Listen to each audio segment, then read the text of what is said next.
Match நல்லா இருந்துச்சு bro.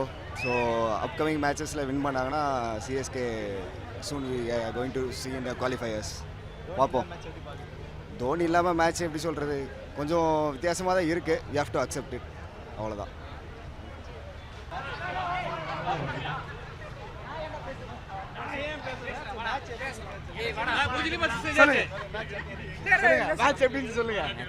Match ரொம்ப சூப்பரா இருந்துச்சு. எனக்கு இல்ல, இவங்களுக்கு. மும்பை இந்தியன்ஸ் கதம் எங்களுக்கு குஜிலி மஸ்தி செஞ்சுட்டாங்க. நாங்க திருப்பி கம்பேக் கொடுப்போம் அடுத்த வருஷம். யாரையுமே கலாய்க்கிறது. அடுத்த வருஷம் இந்த வருஷம் ஹர்திக் பாண்டியா இருக்கிற வரையும் நாங்கள் கொடுக்க மாட்டோம். நாங்கள் அதுக்கப்புறம் கொடுக்குறோம். ஏன்னா இவங்க டீமுக்கு நாங்கள் தந்துடுறோம். ஹர்திக் பாண்டியா இவங்க டீமுக்கு நாங்கள் தந்துடுறோம். எடுத்துக்கிறாங்களா கேளுங்க. சூப்பரா நல்லா விளையாடுனாங்க. பரவாயில்ல. CSK comeback. தோனியே இல்லை மேட்ச்ல எப்படி இல்லை வராங்க. செம்ம மேட்ச். என்ன நெட் ரன் ரேட்டோட வின் பண்ணுவாங்கன்னு எதிர்பார்த்தோம். ஒரு 13-14 ஓவர்ஸில் அடிப்பாங்கன்னு. ஸோ இது வந்து அகட் ஆஃப் த டோர்னமெண்ட்டில் ஹெல்ப்ஃபுல்லாக இருந்திருக்கும். சீக்கிரம் வின் பண்ணியிருந்தேன்.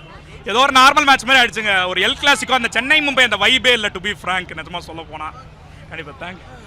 கேப்டன்சி அந்த ஹர்திக் கிட்ட இருந்து எடுத்து சூரியகுமார் யாதவோ இல்லை பும்ரா கிட்ட கொடுத்தா கூட பரவாயில்ல. அவன்கிட்ட இருந்து மட்டும் கொஞ்சம் காப்பாற்றுங்க டீமை. மற்றபடி ரோஹித்துக்கெலாம் இது ஒரு ஸ்கோராகவே இருந்திருக்காது. அவர் ஆடி இருந்தார்னா எவ்வளோ சின்ன ஸ்கோரையே வந்துட்டு எப்போ எந்தெந்த மேட்ச்லேயோ டிஃபெண்ட் பண்ணியிருக்கோம். இப்போ தோற்றது கொஞ்சம் கடுப்பாக தான் இருக்குது. டாப் ஆர்டர் கொலாப்ஸ் ஆயிடுச்சு. ஆமாம் ப்ரோ, ரொம்ப வெயிட் ப்ரோ. இன்னுமே ஹெட் ஆன் ஹெட்டில் நாங்கள் தான் அதிகமாக இருக்கோம். 21 ஹெட் ஆன் ஹெட்டில் நாங்கள் தான் அதிகமாக இருக்கோம். ஓகே வச்சுக்கோங்க. ஸோ ஹெட் ஆன் ஹெட்டில் இது வரைக்கும் எந்த டீமுமே இன்னும் எம்ஏ தோக்கடிக்கவும் இல்லை. அதுவும் இல்லாமல் ரெக்கார்ட்ஸ்னு எடுத்து பார்த்தீங்கன்னா நம்ம தான் பெரிய ஆள். ஸோ இதெல்லாம் அவ்வளோ சீன் இல்லை. ஸோ ஹிஸ்ட்ரி எடுத்து பார்த்தா தெரியும் எல்லாருக்கும். ஸோ ஓகே, என்ஜாய் பண்ணோம். நல்லா ஜாலியாக இருந்துச்சு. தேங்க்ஸ். சிஎஸ்கேவை பேன் பண்ணணும் சார். 13 பிளேயர் வச்சு ஆடுறாங்க. 13வது பிளேயர் ஹர்திக் பாண்டியா.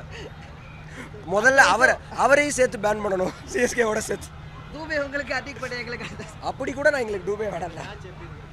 நல்லா இருந்துச்சு சார். ரொம்ப வைப் நல்லா இருந்துச்சு. நாங்கள் கூட அவே மேட்ச் கலாய்ப்பாங்க, க்ரௌடு பூ பண்ணுவாங்க, புள்ளி பண்ணுவாங்கன்னு நினச்சி வந்தோம். ரொம்ப நல்லா இருந்துச்சு. டிஜேவுமே சப்போர்ட்டிவாக தான் இருந்தாங்க. ரோஹித்கான ஸ்டான்ஸ் எல்லாமே பண்ணிட்டு நல்ல ஃபீல் தான். என்னோட ஃபஸ்ட்டு ஸ்டேடியம் மேட்ச்சு. நான் வந்து தோனியோட பிக் ஃபேன். அது மாதிரி ருத்ராஜ் கெய்க்வாட் மேட்ச் ஃபினிஷ் பண்ணணும்னு நினச்சேன். கரெக்டாக அவர் நின்று ஃபினிஷ் பண்ணி கொடுத்துட்டாரு. அவரோட பிக் ஃபேன். ருத்ராஜுக்கு வந்து நான் சப்போர்ட் பண்ணி திட்டு வாங்காத நாள் இல்லை.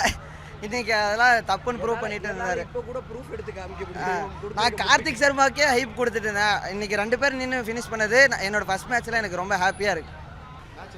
இன்றைக்கி மேட்ச் ரொம்ப செமையாக இருந்துச்சு. லாஸ்ட் மேட்ச் ஜிடி கிட்ட வந்து ஒரு மாதிரி புவர் பேட்டிங் லைனப்பாக இருந்துச்சு. வரவங்க எல்லாமே வந்து அடிச்சு விக்கெட் ஆகி போயிட்டே இருந்தாங்க. என்னடா அந்த டீம் இப்படி ஆயிடுச்சுன்னு ரொம்ப கவலையாக இருந்துச்சு. பட் இந்த மேட்ச் வந்து ரொம்ப நல்லா கம்பேக் பண்ணாங்க. விக்கெட்டை லூஸ் பண்ணக்கூடாதுன்றத அவங்க பயங்கரமாக ஒரு ஸ்ட்ராட்டஜி பிளான் எடுத்தாங்க. மைக்கேல் கூட பேசியிருந்தார், ஏதாவது ஒரு ஸ்டடி பிளேயர் வந்து மிடில் ஆர்டரில் வேணும்னு.